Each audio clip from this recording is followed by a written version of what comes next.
Hi hello నమస్తే welcome to auto wall updates. ఇప్పుడే మన మోహన్ లాల్ గారు అండ్ పృథ్వీరాజ్ కుమార్ గారు నటించిన ఎంపురన్ మూవీ చూసడం జరిగింది.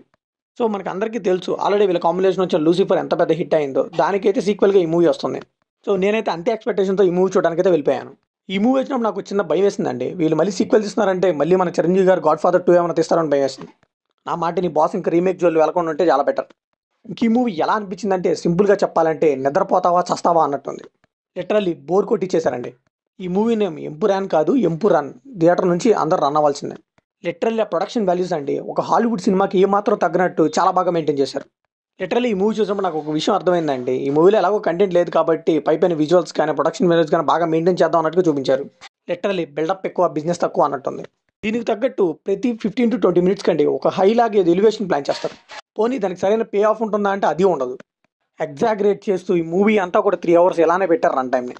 ఇంకా నాకు మూవీలో ఒక విషయం అర్థం కాలేదండి. స్లో మోషన్ షాట్స్ ఎందుకు అలా పెట్టారు? అన్ని స్లో మోషన్స్ ఎందుకు రన్ టైం పెంచాలనో లేకపోతే ఏంటో నాకైతే అర్థం కాలేదు. లిటరల్లీ థియేటర్లో నిద్రపోతున్నారండి. సో ఈ మూవీ స్టార్ట్ చేసినప్పుడే అనుకున్నారంట లూసిఫర్ని 3 పార్ట్లుగా తీద్దామని. ఇది రెండో పార్ట్. మరి ఈ స్టోరీని 3 పార్ట్లుగా ఎలా లాగాలి అని డిసైడ్ అయి తీసినట్టుంది. సో ఈ మూవీ సీక్వెలే కాదు అటు ప్రీక్వెల్గా కూడా పనిచేస్తుందండి. కొద్దిగా అయితే ముందు పాస్ట్ని చూపిస్తారు, ఆ తర్వాత అయితే మళ్ళీ ప్రెజెంట్ని చూపిస్తారు. బట్ ఎక్కడా కూడా స్టోరీలో అయితే ఎంగేజింగ్గా కానీ ఆ ఎంటర్టైన్మెంట్ కానీ ఆ స్క్రీన్ ప్లే టైట్గా ఉండడం కానీ ఏమీ అనిపించదు. నాకు పృథ్వీరాజ్ సుకుమార్ గారు ఉన్న మూవీస్ అయితే చాలా రెస్పెక్ట్ అండి. ఆయన కంటెంట్ ఉంటే కానీ ఒప్పుకోరు. బట్ ఆయన డైరెక్షన్లో వచ్చిన మూవీ ఇలా ఉండడం ఏంట్రా అని నేను ఆలోచిస్తూనే ఉన్నాను. సో లిటరలీ టైటిల్లోనే ఉంది L2 ఎంపురాన్ అని. ఒక ఎల్లు కాదండి, లాగోబియా అన్నట్టుగా ఉంది. లిటరలీ ఆ స్టోరీకి ఆ ఓల్డ్ బిల్డింగ్కి అనవసరమైన ఆ బిల్డప్లు ఎందుకు అంటే నేను ముందుగా చెప్పాను కదా స్లో మోషన్ షాట్ ఎందుకు పెట్టారో వాళ్ళకే తెలియాలి. ఎక్కడ కొద్ది ఎంగేజింగ్ అయితే అనిపించదండి మూవీ. ఫస్ట్ హాఫ్ చూసేసరికి నాకైతే ఒక 5 hours మూవీ చూసిన ఫీలింగ్ అయితే కలిగింది. అమ్మో ఇంకా సెకండ్ హాఫ్ కూడా ఉంది, ఎలా అయినా ఈ మూవీ చూసి రివ్యూ ఇవ్వాలి కాబట్టి కూర్చున్నాను. స్లో మోషన్ షాట్స్ ఉండొచ్చండి, కాకపోతే ఎక్కడైనా ఇంపార్టెంట్ సీన్లో కానీ ఒక ఎలివేషన్ ఇచ్చే దగ్గర ఉండొచ్చు, కానీ మరీ టూ మీనింగ్ అని చెప్పాలి. విలన్కి ఉంటుంది, హీరోకి ఉంటుంది, సైడ్ యాక్టర్కి ఉంటుంది, అందరికి ఎందుకు పెట్టారో వాళ్ళకే తెలియాలి. సో దీనివల్ల అయితే చూసేవాడికి చిరాకు వచ్చేస్తుంది. నాకైతే అక్కడక్కడ కన్ఫ్యూజ్ కూడా అయ్యానండి. 1 hour వీళ్ళు ఫుటేజ్ ఇచ్చేసి 3 hours లాగమని ఉంటారు, అందుకే అది ర్యాండమ్గా ఎక్కడ పెడితే అక్కడ షార్ట్లు పెట్టేసింది. సో అలా 1x స్పీడ్లో పెట్టారేమో ఈ మూవీని మనకు అనిపించింది. ఇంకా 1x కూడా కాదండి, 0.25x అలా ఉంటుంది. ఎంత స్లోగా అంటే ఒకటి లెగిచి నడుచుకుంటా కార్లోకి వెళ్ళటం, దీన్నే ఒక 5 minutes చూపిస్తారు మనకి. చెప్తున్నాను కదండి, ఈ మధ్య వచ్చిన రీసెంట్ మలయాళం మూవీస్లో ఇదైతే వరస్ట్ అనిపించింది. వీళ్ళు స్టోరీలోకి వెళ్ళడానికి కానీ వీటన్నిటికీ టైం తీసుకుంటారు నిజమే, బట్ మరీ ఎంత టైం అయితే తీసుకోకూడదు.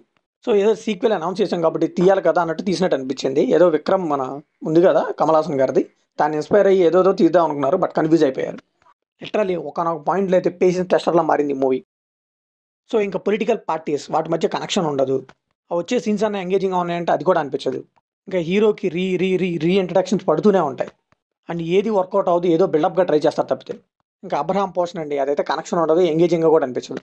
ఇలా ఏ పాయింట్లో కూడా మూవీ అయితే మనం సాటిస్ఫై చేయలేదు. సాటిస్ఫై ఉందిలే, స్లీపింగ్ పిల్ల తయారైందని చెప్పొచ్చు. ఇంకా మన లీడ్ క్యారెక్టర్ అబ్రహాంకి ఫ్లాష్ బ్యాక్ ఏదో ఉంది, డేంజరస్ మ్యాన్ అన్నట్టుగా చూపిస్తారు మనకు ఫస్ట్ పార్ట్లో కూడా. నన్ను అడిగితే ఆ ఫస్ట్ పార్ట్లో ఆ ఎలివేషన్ ఇచ్చి వదిలేశారు కదా, అదే బెటర్ అండి. ఈ ఫ్లాష్ బ్యాక్ అయితే అంత ఎలివేషన్ కూడా అవసరం లేదు. లిటరల్లీ చాలా బోరింగ్గా అనిపిస్తుంది.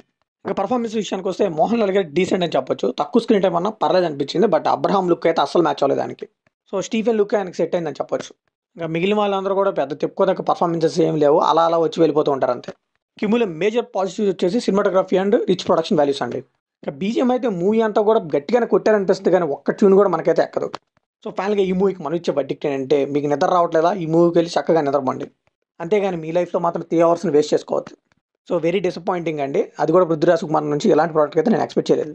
సో ఇది కంప్లీట్లీ నా ఒపీనియన్ మాత్రమే. మరి ఈ మూవీ మీకు అనిపించింది కామెంట్లో షేర్ చేసుకోండి, లైక్ చేయండి, షేర్ చేయండి, వెళ్ళే ముందు సబ్స్క్రైబ్ చేసుకోండి.